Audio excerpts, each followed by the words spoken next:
How you doing, YouTube? Matt with Massive Beer Reviews, back with yet another review.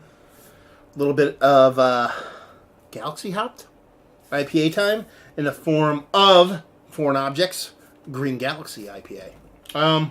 Never had anything from these guys before. I was kind of just moseying along, hopscotching, dancing, I don't know, frolicking through my local kind of distributor. And I saw this on the shelf.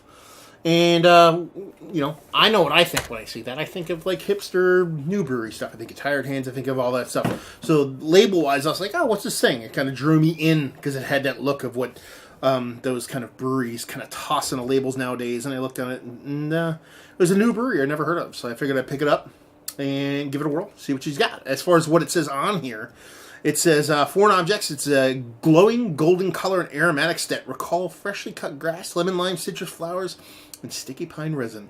This is all made with hops, complex multi-characteristic shades of green that create a dripping sensory experience.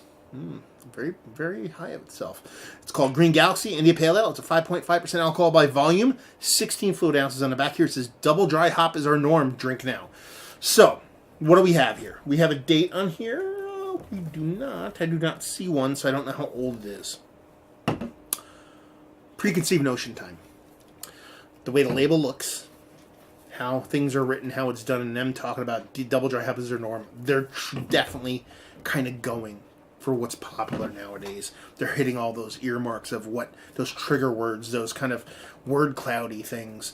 It's brewed by Foreign Objects Brew Company. It's Clifton Park, New York. I don't know where it is. I want to say Clifton Park, New York is like kind of close to Queens. I could totally be wrong. But that's the bad thing. Great breweries come from Queens. So, yeah. Label-wise, I dig it. Listen, I'm a space junkie. I like shit like that. It works for me. It's one of the reasons why it's caught my eye, but it also, I can definitely sense the marketing department was consulted, not just with what the label looks like, but what was written on the label. So, hopefully my preconceived notions of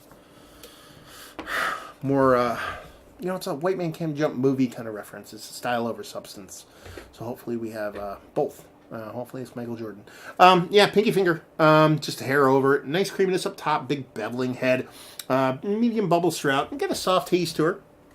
Definitely reminiscent of a New England style IPA. So she's off to what she says she is. Let's get a whiff. It smells pretty nice, actually. Small. Nothing too crazy. What did the ABV on here? 5.5. So it doesn't smell like a big beer, nor is it. Just nice, real fresh. A little bit of that fresh cut grass they're talking about. Definitely citrus leading, but a bit of more of a not so acidic citrus. A little bit more kind of mixture, medley. It's not necessarily stone fruits. Maybe a little bit of like subtle tropical fruit, like a kiwi. A little bit mixed with a little bit of citrus and kind of stuff not overly acidic wise. A bit sweeter. So yeah, that fresh cut grass, which isn't super green, it's just more of kind of a light greeniness with that light citrus. It's definitely welcoming, definitely kind of approachable, nothing too in your face. But she smells pretty damn fucking good. Let's dive in, see what she's got. Cheers.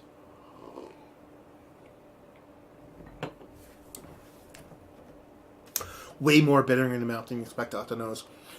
A lot of it wasn't super sweet in the nose, but it had some sweetness to it. It had a very low bitterness in the nose. This is really drying and really bitter. That citrus is there. That very soft kind of tropical kiwi thing is there. That grass turns into like a weed, but a pulling weed, not a smoking weed, and it's really drying. I kind of like it. And it's got a really nice mouthfeel to it.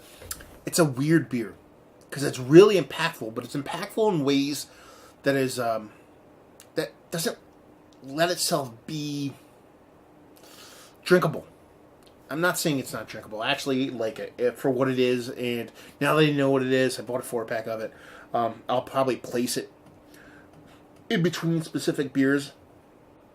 This is like a very nice kind of palate cleansing beer in a big stout kind of hangout share kind of situation, or resetter rather than cleanser, I should say.